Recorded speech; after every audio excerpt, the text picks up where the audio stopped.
Bonsoir à tous, bienvenue dans ce journal. Le président de la transition a reçu successivement ce samedi en audience les ambassadeurs des États-Unis d'Amérique et de France en Guinée. Avec ces deux diplomates, il s'est agi de la restructuration de l'armée guinéenne. A signalé que le général Sekouba Konaté avait à ses côtés le chef d'état-major général des armées. Reportage et commandant Mohamed Kassi. Après la tenue du scrutin du second tour de l'élection présidentielle du 7 novembre dernier, les autorités américaines ont apprécié le respect des engagements du président de la transition dans le cadre de l'exécution de sa mission relative à l'application des accords de Ouagadougou.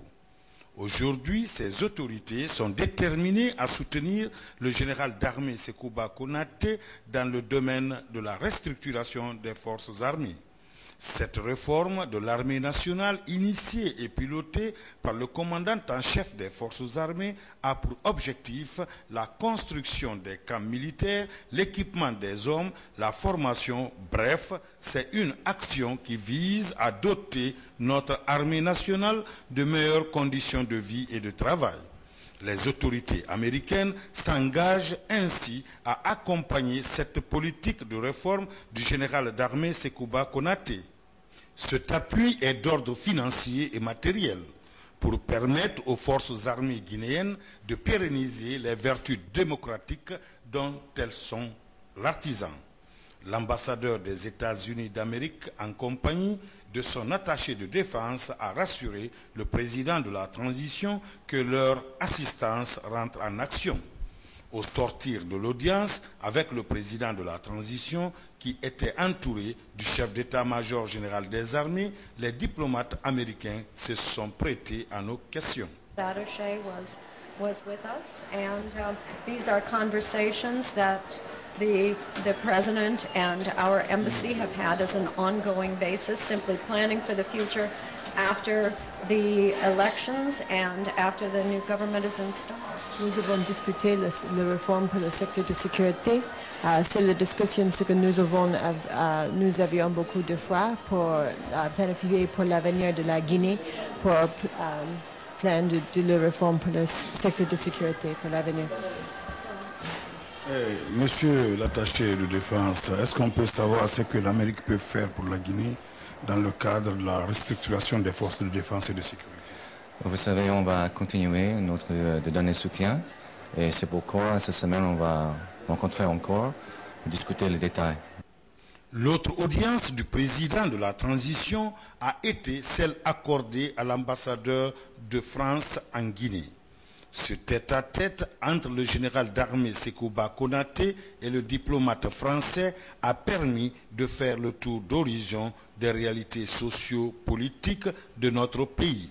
Au sortir de l'audience, le diplomate français s'est confié à nous. Il a été question de l'ambiance régnante à ce moment crucial pour la Guinée. Nous avons échangé quelques vœux où nous avons constaté que la Guinée prenait le bon chemin vers la démocratie. Et maintenant que l'armée guinéenne a pu assumer cette transition, qu'est-ce que l'armée guinéenne peut s'attendre de la France dans le cadre de la restructuration des forces de défense et de sécurité?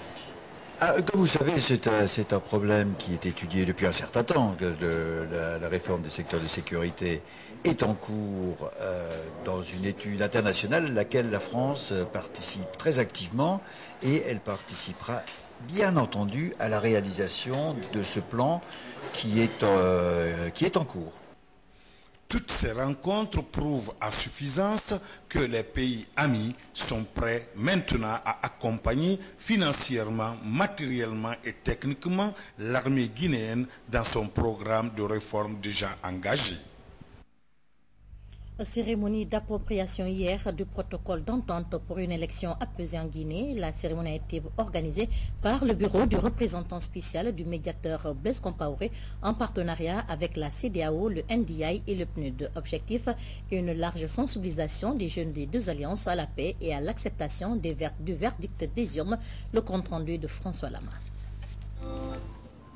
Le président de l'UFDG et le président du RPG s'engage solennellement à se conformer scrupuleusement au verdict des urnes tel qu'il résultera de la proclamation définitive des résultats du scrutin du 19 septembre 2010. Il s'engage en outre à recourir exclusivement aux moyens de droit mis à leur disposition par les textes en vigueur pour toute réclamation qu'ils viendraient à formuler à la suite de la proclamation provisoire des résultats du second tour de l'élection présidentielle. Comme énoncé à l'article 4 de la déclaration, ce message clé, fruit du protocole d'entente signé le 3 septembre 2010 à Ouagadougou entre El Hadj Cellou Dalein Diallo et professeur Alpha Condé sous les auspices du médiateur dans la crise guinéenne, reste d'actualité. À quelques heures des résultats définitifs du deuxième tour de la présidentielle, le représentant spécial de Blaise Compaoré mesure l'enjeu et exhorte les deux alliances, en particulier la jeunesse des deux camps, au respect et à la vulgarisation de ce protocole d'entente. L'objectif, à mon sens, c'est de faire baisser la tension. C'est faire en sorte que les regards se détournent un peu de la CENI pour se diriger vers d'autres cieux. Faire en sorte que les regards se tournent, que les cœurs se tournent vers la paix, que les regards se tournent vers la solidarité et la fraternité. Plusieurs dépliants sur le protocole d'entente ont été distribués à la jeunesse des deux alliances pour la vulgarisation, une initiative bien appréciée par le ministre de la Jeunesse et des Sports, qui a d'ailleurs insisté sur la non-violence et l'acceptation du verdict des urnes. Il est important d'organiser les élections, mais il est encore plus important qu'après les élections, que nous puissions vivre dans une atmosphère de paix, que la stabilité politique et sociale puisse s'installer et qu'on puisse s'attaquer véritablement aux problèmes de développement de la Guinée. Cette exhortation à la paix du représentant spécial du médiateur et du ministre Diaoné semble être bien comprise par la jeunesse des deux alliances avec engagement à l'appui. Quel que soit le vainqueur de ces élections, c'est la Guinée qui gagne. Celui qui sera élu, puisqu'il est guinéen, il n'est ni malien ni burkinabé, tende la main à celui qui a été supposé le perdant. La jeunesse de l'Alliance Arc-en-Ciel s'engage à respecter le mot d'ordre de paix, de concorde nationale, d'unité nationale, afin que notre pays, qui a tant souffert, connaisse un essor économique. Cette cérémonie, conjointement organisée par le bureau du représentant spécial du médiateur dans la crise guinéenne, du NDI, de la CEDEAO, mais aussi du PNUD, a été marquée par la revue du protocole d'entente et la projection d'un clip de Ras Condel dédié à la paix et ses colombes, lancé pour propager la paix à travers le pays. Bokeh, Koya et Kindia ont constitué la dernière étape de la mission du Conseil économique et social en Basse-Guinée. La mission avait pour objectif de sensibiliser les populations de ces localités sur les enjeux de cette élection en vue de l'acceptation des résultats des urnes. Le programme vise à réconcilier les Guinéens et qui prônent l'unité nationale après le scrutin présidentiel en Guinée. Le compte-rendu est de Saint-Martin Fonsinadouno. Le Conseil économique et social, véritable adepte de la culture de la paix en Guinée, à la veille de la proclamation des résultats du second tour de l'élection présidentielle, les membres multiplient les concertations avec les populations à la base. Avec son mandat de veille et de préservation de la paix et de l'unité nationale, cette institution vient de déployer à l'intérieur du pays des équipes pour accomplir son programme de sensibilisation des populations pour l'acceptation des résultats des urnes. De Bokeh, Koya à Kindia, la ville des légumes, les rencontres ont été fructueuses. Quand l'élection fait sa follow, Conseil économique et social, Anayari, Kourandi Krayama, Anayari, Naraniama, parti politique, Ra, leader, Ireyate Bora, Ira, Irekiri Mato, Ira la Guinée Mato, la Guinée Nadangi, Ira intérieur.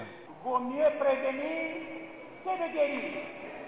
Le Conseil économique et social n'est point à sa première fois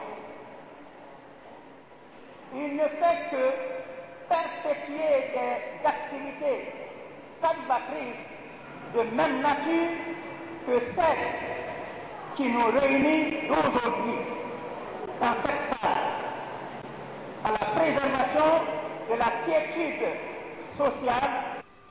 La Guinée est une famille. Elle ressemble à un véhicule à 4 roues. Si une est crevée, le véhicule ne bougera pas. C'est en ces termes que les membres du Conseil économique et social ont exhorté les Guinéens à s'accepter dans leurs différences, un message qui semble bien compris par les représentants des couches représentées. Jeunes de Guinée, les jeunes de Bokeh lancent un appel aux jeunes de la Guinée à préserver la paix, gage de tout développement. Nous sommes tous égaux en droit et en devoir. Notre vision doit être unique pour le renforcement de la paix. Après ce vote historique, nous demandons à tous les acteurs politiques d'accepter le verdict des urnes. Au nom de l'ensemble des femmes de Guinée, nous remercions les partenaires, nous prions aux politiciens d'accepter l'élu du peuple. Quand on parle de paix, c'est la femme qui est favorite. Elle est prioritaire, elle est la conseille. Car rien ne sert la violence.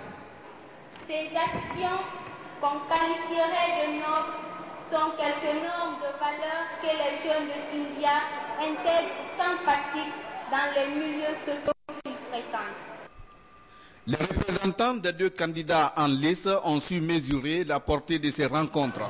Les Guinéens sont donc appelés à vivre ensemble, à dialoguer et à construire leur pays dans la solidarité. Des vertus qui pourront permettre à la Guinée de gagner le pari de la démocratie. C'est dans ce sens que les participants ont pris l'engagement de faire preuve de maturité et de responsabilité pour éviter les violences avant et après les résultats de ce second tour de la présidentielle.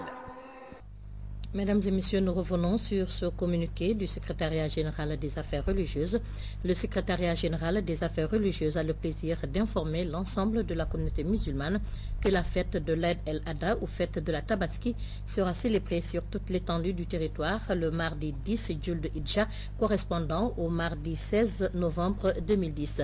Le début de la prière est prévu à 9h30 précise. Le secrétariat général des affaires religieuses présente ses vœux à l'ensemble des fidèles et leur souhaite une bonne fête de Tabaski. Ainsi donc s'achève cette édition. Merci de l'avoir suivi. Bonsoir à tous.